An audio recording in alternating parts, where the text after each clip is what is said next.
Baswedan harus segera mencabut dan merevisi UMP DKI sebesar 7-10%.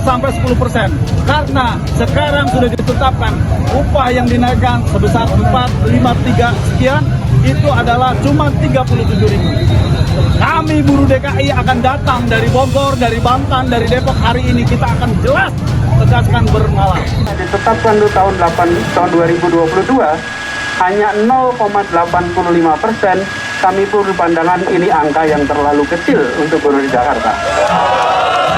Jadi teman-teman semua, saya memang terbiasa bekerja untuk menyelesaikan masalah, bukan untuk mengumbar masalah. Betul? Jadi ketika ada ini, apa yang kita lakukan? Kita bersurat kepada Kementerian Tenaga Kerja. Kita mengatakan formula ini tidak cocok untuk diterapkan di Jakarta.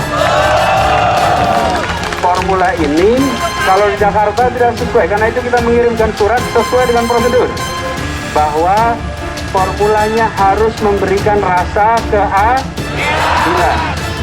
Jadi saya mengatakan Pak Anies Baswedan jangan menjadi gubernur yang bencong, jangan yang jadi gubernur yang takut, karena hari ini jelas-jelas itu putusan Mahkamah Konstitusi. Gubernur DKI harus berani melawan itu, harus berani. Gubernur Jawa Barat belum menetapkan upah, kenapa berani-beraninya menetapkan UMP DKI Jakarta? Kami buruh DKI Jakarta meminta harus hari ini merevisi dan mencabut tuntutan buruh, yaitu UMP 37.000 sebagai selisih, yaitu cuma...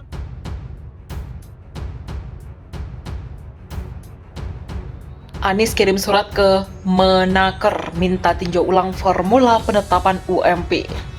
Gubernur DKI Jakarta Anies Baswedan meminta kepada Menteri Ketenagakerjaan Menaker Ida Fauzi untuk meninjau ulang formula penetapan upah minimum provinsi UMP 2022. Permintaan itu tertuang dalam surat yang ditujukan kepada Menaker pada 22 November 2021. Dalam surat tersebut, usulan peninjauan formula penetapan UMP agar dapat memenuhi asas keadilan dan hubungan industrial yang harmonis sehingga kesejahteraan pekerja atau buruh dapat terwujud. Kami mengusulkan dan mengharapkan kepada Ibu Menteri dan untuk dapat meninjau kembali formula penetapan UMP sebagaimana diatur dalam Peraturan Pemerintah Nomor 36 Tahun 2021 tentang pengupahan, dikutip dari surat tersebut pada Senin 29 November 2021. Anies menjelaskan pemerintah provinsi atau Pemprov DKI diharuskan untuk menerapkan perhitungan UMP sama persis atau sesuai dengan formula peraturan pemerintah nomor 36 tahun 2021. Aturan itu, kata dia, dituangkan kembali menjadi keputusan Gubernur nomor 1395 tahun 2021 tentang upah minimum provinsi tahun 2022. Kemudian Pemprov DKI diharuskan untuk mengumumkan sebelum 21 November 2021 tentang upah minimum provinsi tahun 2022. Kemudian Pemprov DKI diharuskan untuk menetapkan pengumuman. Keputusan Gubernur itu, kata dia, dibuat agar tidak melanggar ketentuan tersebut. Di sisi lain, pemerintah Pemprov DKI Jakarta melihat ada ketidaksesuaian dan tidak terpenuhinya rasa keadilan antara formula penetapan UMP dari Kementerian Ketenagakerjaan Republik Indonesia dengan kondisi senjatanya di lapangan. Begitulah katanya.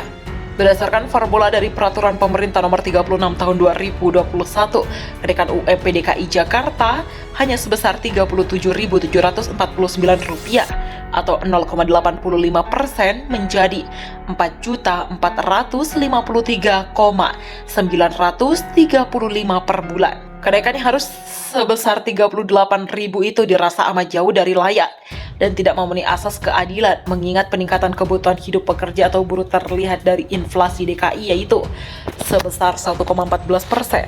Diketahui dalam kurun waktu 6 tahun terakhir rata-rata kenaikan UMP DKI Jakarta sebesar 8,6%, yakni pada tahun 2016 sebesar 14,8%, kemudian pada tahun 2017 sebesar 8,2%, 2018 sebesar 8,7%, 2019 sebesar 8%, 2020 mencapai 8,5%, dan 2021 sebesar 3,2%. Selain itu, kata dia, terdapat dinamika pertumbuhan ekonomi yang tidak semua sektor lapangan usaha pada pandemi COVID-19 mengalami penurunan.